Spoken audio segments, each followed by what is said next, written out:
Welcome to my YouTube channel. I'm so excited today to have on the show with us Nadine Templer. She's going to be sharing some awesome things about her life that I think are going to inspire all of us. So I just have a question just to start out, Miss Nadine. Can you please tell us a little bit about yourself and also how God brought you into his kingdom? Okay, well, it's wonderful to be with you, and thank you for inviting me to share. I grew up in France, so I'm French, and I went to school in France, and after I finished my master's degree, I moved to London, and my upbringing was not religious at all. Typical French family. We never went to church, never read the Bible, never talked about God. Just very, very secular upbringing. But I studied literature in university and I read a lot of books. And one of the books that I happened to read was the Bible. So I was curious. And, I was 21 years old when I moved to London, and I knew that there was something more to life, but I didn't know what it was. And I certainly had no intention of being a Christian. Religion did not appeal to me at all. But I landed in London. I had my first job there. I was going to be teaching French at London University. And within 10 days of arriving in London, Douglas Jacoby invited me to church. And I went out of curiosity, intellectual curiosity. And, less than 2 months later, I was baptized. So there you go. That's awesome. I think you speak quite a few languages too, don't you? Yes, I studied languages in university along with literature, so yes. And then, of course, being on the mission field, we lived in India for a long time, so we speak Hindi fluently, and yeah. That's awesome. That's awesome. So I'm actually blown away by your passion for social justice. And so I just wanted to know, I think as disciples, my personal conviction is this is what we should all have as a passion. Amen. But I think that your passion seems like it's just really big. And I'm just wondering where do you think that comes from? I think I can definitely credit my upbringing, even though our family never went to church. I remember my parents, especially my dad, always talking about treat everyone kindly, be compassionate. My dad had spent a few years in North Africa. And he had been around people from different cultures and different backgrounds, and he was a very compassionate person. And he always used to tell me, if there are kids at school who don't have lunch, share your lunch. If you see someone from a different race, treat them kindly. So that was kind of drilled into my head from being a young child. And we did not grow up rich. My dad was a car mechanic. My mom was a stay-at-home mom. So we were very working class and very simple. We had led a very simple life. My dad pushed us to get a good education, though. He believed in that. So I think my upbringing had a lot to do with it. I also think that, and I think that's the biggest thing, when I started reading the Bible, I'd never read it before. I'd never gone to church. So it was all new and fresh. So the Jesus I met was a Jesus who served people, who healed the sick, who helped the poor people, who was friendly to people from different backgrounds. I did not have any preconceptions. I didn't come to the Bible. I didn't get baptized with preconceived ideas. It was all new and fresh. And I think when people read the Bible that way, it's very, very obvious that social justice, biblical justice is part of the gospel. It's part of being a Christian. Yeah, actually, to me, what you're sharing kind of makes me think about how I think someone once said, we're going to be surprised one day someone's going to pick up a Bible and just start doing what it says. I think of you in so many ways that way, and that's what we're going after as disciples. So I know that you've been self-supporting, I think, for about 10 years now. And I guess if you maybe just share what your job is currently. I know you work with Hope Worldwide. I think your husband is the diplomat, and how that kind of came about. So about 10 years ago, after spending many years in full-time ministry, and a lot of our time was spent in South Asia, South Asia had local leadership, wonderful brothers and sisters who were totally able to run the churches and Hope Worldwide. And so it was time for us to move on. And we also had, children that were growing up, going to college, and that became more expensive. And so we were faced with a decision: either come back to well, I wouldn't say come back because I'd never lived in the US, but either move to the US and take up a ministry job in the US, or stay on the mission field. But that meant we had to become self-supported. So my husband decided then, with the encouragement from some other, there was a brother living in New Delhi at the time, Andy Yateman, who encouraged my husband to maybe consider the foreign service. So my husband took the exam, passed with flying colors, which, we were not surprised by. And then started working for the State Department. And so, yes, he is a diplomat now. And I am working for Hope Worldwide. So, we're self-supported missionaries, but obviously we have jobs. So I work for Hope Worldwide, overseeing all of the volunteer corps and youth corps around the world. And Mark is posted to various embassies around the world for a few years at a time, which allows us to request certain postings where we know the church may need some help or some support. So that's why we're moving to Katmandu. We have wonderful friends there. The church is amazing.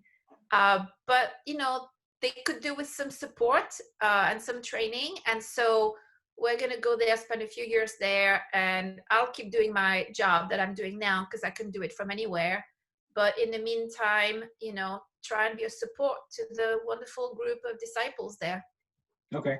I think I've seen somewhere that you're moving in July to Katmandu, correct? Well, prayerfully. God willing. Yeah. God willing. Right. So what do you love about Katmandu?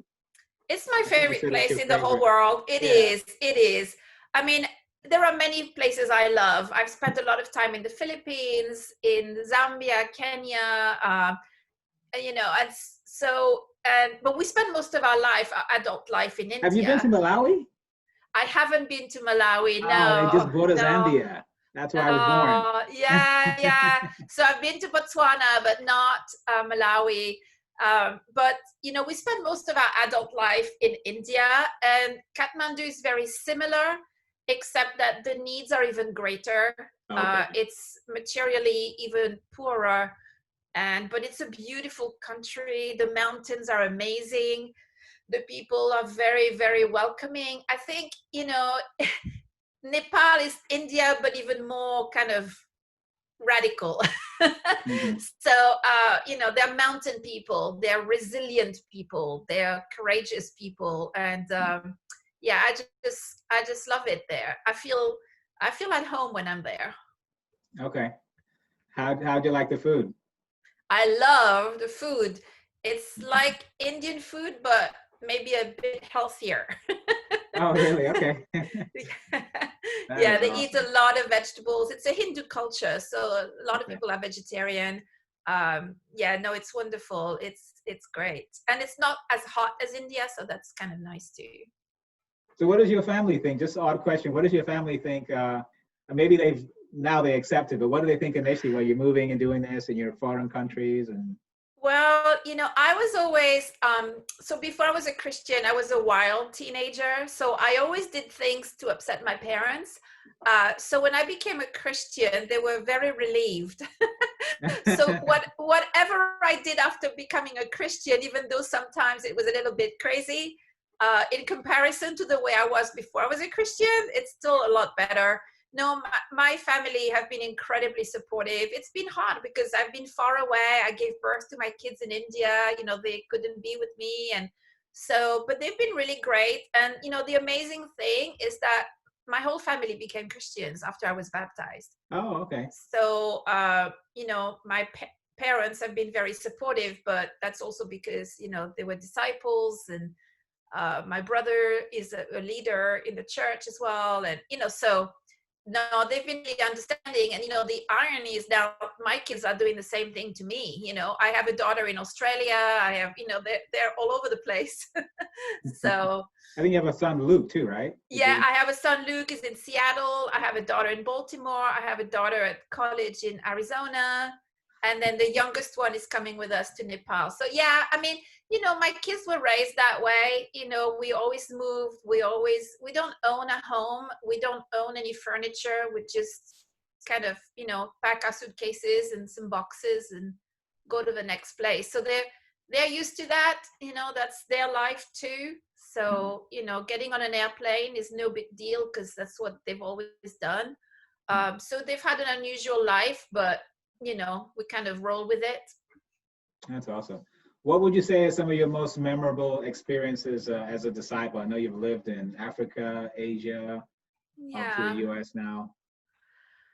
Oh my goodness. I mean, there's the really heartwarming stories of seeing people become Christians and change. And, there's the stories of when we first went to India and we didn't know anything and we had no idea about the culture and anything. But one of my husband's convictions is that when you move to a place, you learn the language and you live like the people and you become like one of them.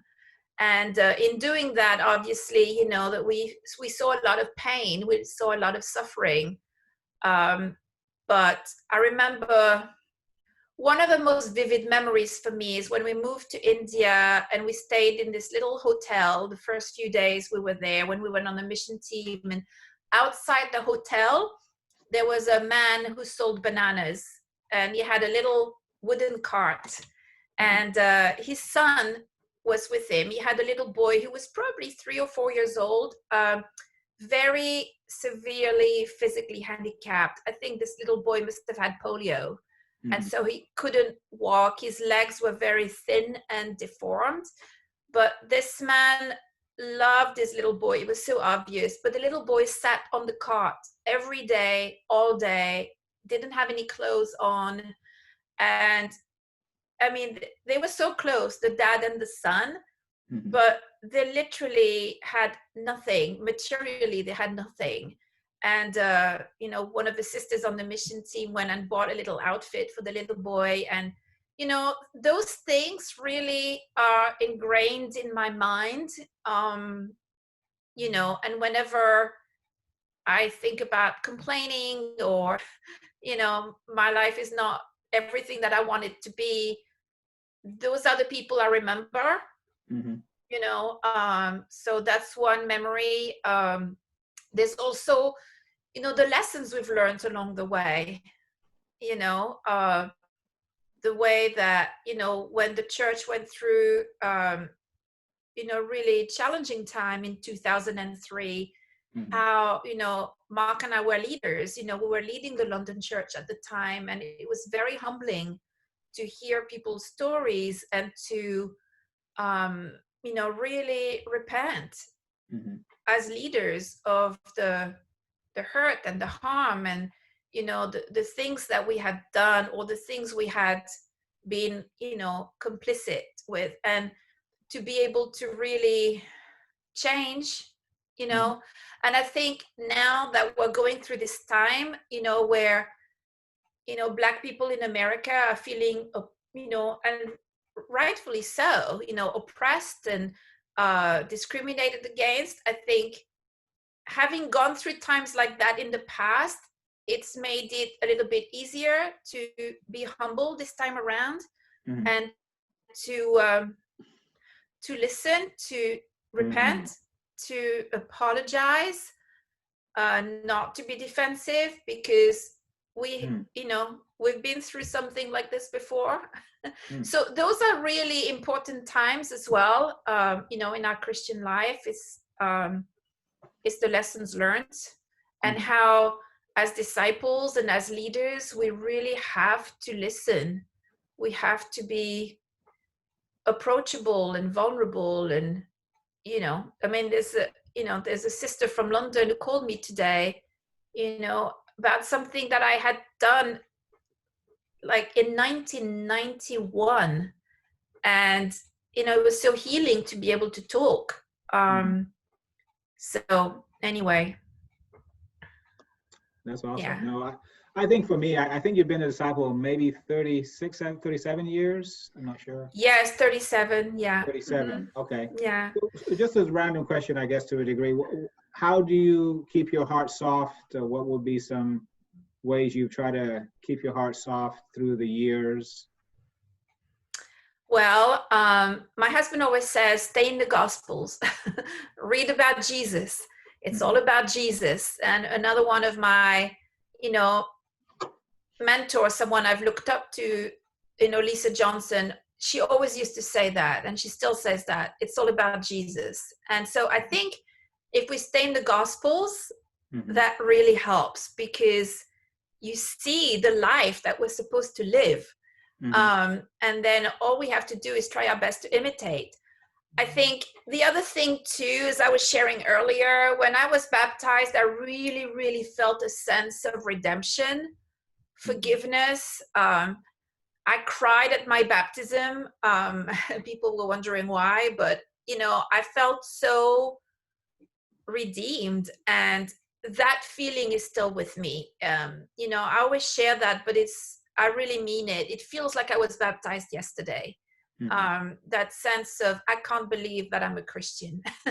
I had no idea about Christianity. I had no intention, but I went to church, and the first sermon I heard just pierced my heart. And I went and I bought a Bible that day, and I read it, and I fell in love with Jesus, and that was it.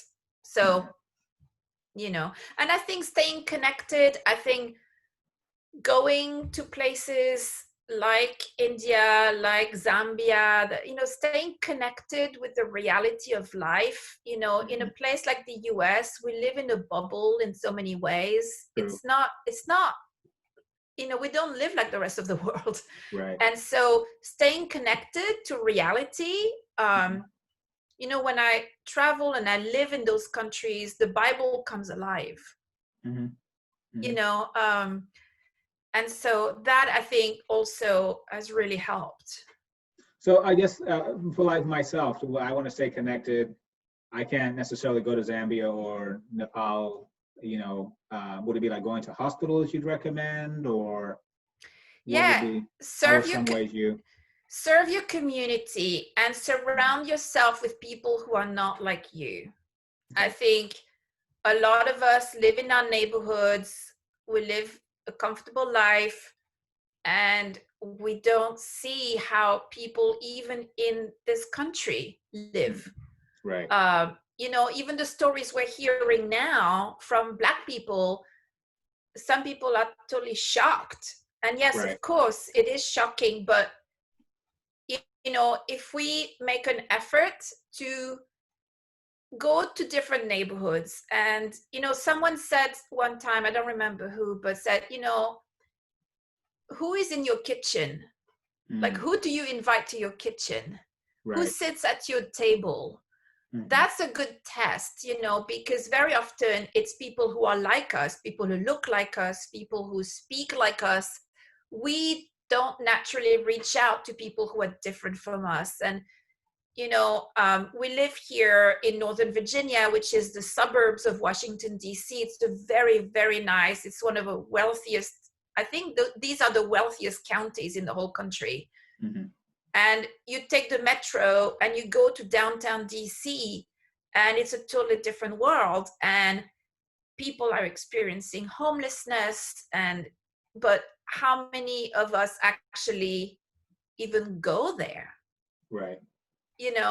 And how do we mix, so I think surrounding ourselves with people who come from a different background, and just, we all know when we go to a homeless shelter, we realize, these are people just like us. It could be me. Right. It's very easy to fall into homelessness in this country. So, or people who are experiencing, drug addiction, or, you know, just surrounding ourselves with people who are different and reaching out and trying to understand. Mhm. Um, Okay. So obviously, I know you work for Hope Worldwide, and we definitely appreciate that. What are some of the things that Hope Worldwide is working on right now with COVID-19 and other efforts outside of COVID-19? You can just share briefly. yes, and so COVID-19 has been a big deal, obviously. You know, it came very fast, very quickly. We had to act very quickly. Fortunately, because we work so closely with the ICOC, you know, we were able to partner with the churches, and churches in you know, minority world countries, you know, the what used to be called the developed or first world, now it's called the minority world, because we are the minority. You know, so those countries that have more resources, very quickly the churches organized collections. We had a campaign called Loaves and Fishes, and people, you know, collected money, and we established a committee. And you know, I'm on that committee along with some other brothers and sisters in the leadership. And you know, every week we receive requests from different countries around the world, you know, from countries in Africa, in Asia, Eastern Europe, Central and South America. You know, people are hurting right now, not just because of the virus itself, but because they've lost their jobs. So they cannot work. And if they cannot work, they cannot eat. And Right. so, you know, we've been able every week to send funds around the world, and we've collected over $2 million, and we've Yep. sent, you know, already a good amount of that. We have more that we need to send, and we will send, because this is not over. So that's been a big focus. Mhm. Um, so, and outside of that, obviously we have all of our signature programs, you know, the volunteer corps, the community service brigades, which this year right now are on hold because of COVID. But you know, we have the early childhood education programs that Dr. Mark Aguirre has inspired out of South Africa, but those are all over the world. Can you explain what is that exactly? What's that program? So the early childhood development program. So Dr. Aguirre, you know, did that with Dr. Ottenweller in South Africa, where they realized that, you know, what's really important is to take care of the children when they're young, Right. before they even start school. Make sure they're healthy, that they're well taken care of, and mentoring the families, taking care of the mothers and the fathers, and you know, making sure that the child has a good start in life. If the child has a good start in life, then they're well set up. You know, very often children are already in a bad situation before they even go to school, and it affects them in many ways, health wise, mentally, and so on. So these are very successful programs that are spreading all over Africa, but also in other countries. So that's you know, one program that has been very successful. You know, I mean, there are lots of different programs around the world, but those are some of the things that you know, we've been doing. Disaster relief is also a big part of what Hope Worldwide Mm-hmm. does. Mm-hmm. And there's been a lot, you know, as we know. And this year, unfortunately, we're expecting a very intense hurricane season.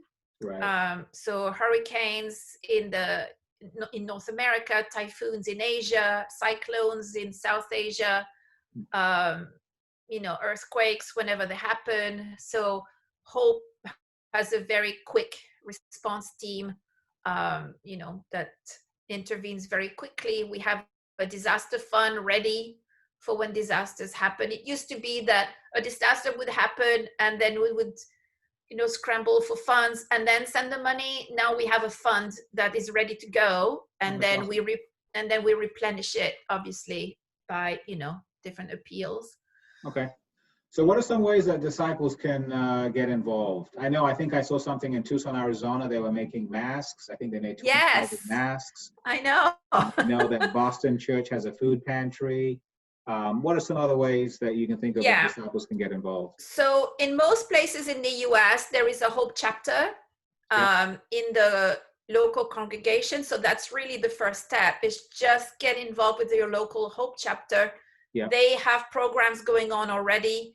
And if there is not a chapter, then reach out to us, because, hey, why not start one? So, yes. And then, we have programs for families, for young people. We have the Hope Worldwide Scouts for children and young. And then we have the National Youth Advisory Council, which is for teenagers and campus students in the US, where they're trained in service leadership, and they run projects. Recently, they did the Sing Hope concert, the Bold for Bucks. That's also another one of their projects. Actually, can we stop you right there real quick? So I know you have recently shaved your head, and I think we talked a little bit earlier that Steve Johnson also had shaved his. Can you share just briefly about the Bold for Bucks? Yes, so it's all part of the Loaves and Fishes COVID-19 campaign, but these are sub projects that young people started. So, with COVID, they couldn't go out and do projects outside. And so, teenagers decided, oh, we'll put on a concert and raise money. And then, it became this huge thing. And the Sing Hope concert raised $120-something thousand. And this was all done by young people. And then the Bold for Bucks, it was a young man from Cincinnati, Mitchell Nee. He said, well, okay, I'm going to do this fundraiser. We're going to, shave our heads. And every time somebody shaves their head, every time we reach $500 more, a new person shaves their head. And his goal originally, I think, was to maybe collect $5,000, but then it grew bigger and bigger. And then I saw it and I was like, oh, I want to support the kids. And so I did it, and they gave me a benchmark of $20,000, and then more church leaders got involved, more leaders, and then Steve Johnson came in at the end to support it. So we've raised, I think, around $70,000, and it's but this is all done by young people, and then along with the volunteer corps, we have another leadership program, which is the Global Service Internship, where we train campus students. It's a 2-year internship while they're in college, and we train them to lead the volunteer corps and the youth corps. So there are opportunities for young people. We also now have a lot more empty nesters getting involved and serving. There's lots of leadership opportunities for singles in Hope Worldwide. Some of the chapters are run by singles. So there are a lot of ways to get involved. Okay, going to change subjects a little bit. So I know obviously with the passing of George Floyd, I noticed on Facebook you had posted some of the books that you're reading and just some change of heart that you've kind of gone through. Can you share a little bit about that and what you're learning and so forth? Yes, I think, for me, I've never lived in the US. I came here 3 years ago, but, I've lived in places around the world where it may not be a racial issue with Black people, but it will be something else. Like in India, they have the caste system and they have the outcasts, the people who are, they call them the untouchables. And I know growing up in France, we have a large population of immigrants from North Africa, and they're very discriminated against. And I think, but the issue of racism in the US is really, really shocking in many ways. I remember when I moved here 3 years ago, I noticed how segregated this country was, and I actually commented on it to my friends. Said, things are really segregated. People live in white neighborhoods and Black neighborhoods, and there doesn't seem. I lived in London for a long time as well, and London, of course, has racism too, but people are a lot closer to one another. Then it's not as segregated. So being here, I did notice it, and I commented on it, and I did ask at some point, why don't we talk about this in church, But I left it, and now seeing the videos and talking to people and hearing their experiences, it's really heartbreaking. And I think for us as the white people, we have not just instituted this system, Mm-hmm. but we have, even the ones of us who see ourselves as more progressive, we're still part of the problem, because I have not said enough. I have not spoken up enough. And the thing that is becoming very obvious is that unless the white people are part of the solution, we will remain part of the problem. And we have to be involved. We have to help out. We have to fix this. This is not, I think Black people have spoken up. They've spoken up a lot. They've shown their indignation, their anger, their hurt. Now it's time for the white people to get on board and help turn this around. We don't have a choice. This has got to be it. This is it. I mean, you know, many times in the past, Black people have protested and they've had allies, you know, amongst white people, like in the civil rights movements. But this feels, I hope, I pray, a little different. Mm-hmm. I went on a protest last week and it was in my area, which is pretty white, but it was pretty much all white people and suburban families, Mm-hmm. families with their children in strollers, people who work down in the government offices. I mean, these are people that if they get on board, they can really make a difference. Right. So, I mean, I feel very passionately about this, as you can imagine, just not because I've lived here a long time, but I've been around injustice in other parts of the world. And so for me, it's all the same thing. It's about privilege and it's about biblical justice and the way Jesus treated people. So anyway. What are some of the books that you're reading? I know you posted some. Can you share about some you can think of? I think probably the most impactful book for me has been White Fragility. Okay. I mean, it's written by a white woman Mm-hmm. addressing white people. And it's super convicting. And it's especially convicting for people who think that they get it, Mm-hmm. but they don't, like me.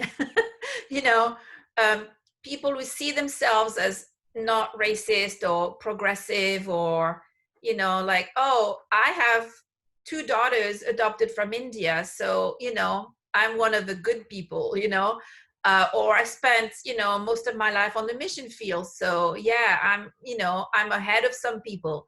But that book really shows that sometimes people like that, like me, can be the worst kind of, you know, we can be in the worst position, because the thing I've learned is that I was not ignorant. I knew, you know, I knew that there was racism, there was discrimination.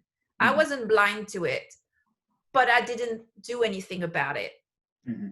And when I brought it up and people didn't say anything, I left it. And I shouldn't have left it. I should have said, no, let's talk about this. Let's address it. I should have, you know, raised my voice more. Mm-hmm. So that's been really, really convicting. Yeah, and the whole idea of white fragility, how we can be so defensive as white people when the topic of racism comes up. Now, I think, you know, it's been very encouraging to see that, you know, people are trying, you know, more and more people are listening. I've seen some people totally change in the last 2 weeks. I mean, people who didn't even want to talk about it are now the biggest advocates. I think there's been a lot of really great progress. But that's what's been most convicting to me. And you know, there's a book, White Fragility, but if people don't want to spend the time reading the whole book, she also has some really good talks on, you know, YouTube. And, you know, Robin DiAngelo is her name. She's a professor in Seattle.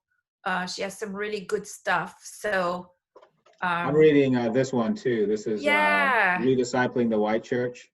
And it's a very good book.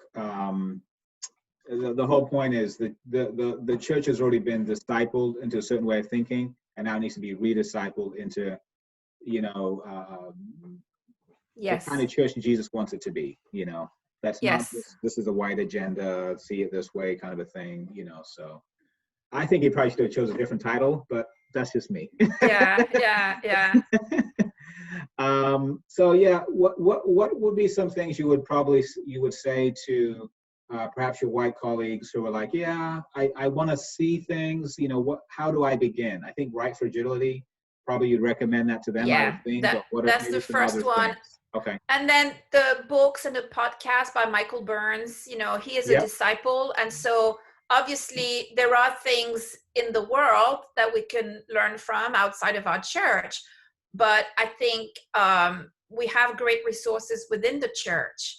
Mm-hmm. So I think Michael Burns has written some excellent things. I also think, you know, Gordon Ferguson has done, Mm-hmm. you know, a lot of good stuff as an older white man. From the He can, South. yeah, exactly. He can speak to, you know, people. He speaks the same language. Right. I know Steve Johnson, through this whole Bald for Bucks, has really been very humble and has asked a lot of questions and has come. I mean, he's shaving his head for the cause. You know, that's a big deal for, you know, at our age. You know, I mean, it's not something that we do lightly. So I think, yeah, and I think, to be honest, I just think we need to be humble. We just need to be humble. We need to listen. You know, and yeah, just this is a time for us, the white people, especially the older people, to Mm-hmm. really be humble. The youth are way more eager to see change. Mm-hmm. I mean, I work with young people a lot, and they're just chomping at the bit, you know, to see Mm-hmm. things change. So I think we need to listen. Yeah. I have a quick question just as we close out before we wrap it up is like, how do you, like, what would you say are the next steps for you in terms of, or if there are next steps in terms of, like, what are the next steps that you see? Okay, so, okay, reading the books I think is great, having a change of Yes. heart. But I guess I think of you, and Yeah. I think I'm similar in a sense. I'm like, okay, so I'm getting more, even as an African American myself, I'm learning more myself about my own history and just our shared history. But I'm also like, okay, so what does that look like as far as the next thing that I'm going to do? Right. You know, so what are some things you've been thinking, if you've been thinking that way? Yes. Yes, definitely. I mean, there is education, but we can't just read books forever. You know, we've got to move. You know, I've heard this said a lot. You know, it's impact. It's not just intention. It's impact. So impact beyond intent. So, you know, really acting to see change. So speaking up. Right. You know, and being willing to have those uncomfortable conversations. Even if it means, you know, I've had conversations that didn't go well, but not giving up, you know, especially in the church, we're Christians, we love one another, going back to that person and persevering and being patient and being kind, but not giving up. I think in the past I would drop the subject, whereas now, you know, I'm not going to drop the subject. And there are things, other issues of injustice that are on my heart. And I'm not going to drop them. I'm going to keep speaking. I'm going to keep, you know, and I think showing up and being engaged, you know, those are, you know, some of the things that I think, you know, I mean, yeah, just being active, you know, showing up to the protests and then, you know, supporting the people who are making the changes. But I think especially having the conversations one-on-one and not giving up, you know, winning people over one by one. That's something that we can all do. Right. Well, we're going to wrap it up here, but I am so encouraged just by your heart and just by your impact that you've had. I wish you'd been to Malawi, but you know, there's still time. There's still time. Yeah. But I'm just so inspired just by your heart. I know as a young disciple, you know, I wanted to always have like those inspirational role models. And we did definitely have, you know, some of those who were married that were doing great things. And I think for me, you're just an incredible example, yourself, your husband, and your family. of just being on the cutting edge of Christianity, keeping your heart soft, and just fighting for what's right in whatever capacity you have. So I Well, thank you. appreciate your service for so many years, and I'm sure you guys are going to do great things in Katmandu. Well, pray for us, and thank you so much. You're always reaching out. You're always like the cheerleader, We Yeah. feel the encouragement. So thank you so much. Yep. Thanks again for joining us. Okay, bye-bye.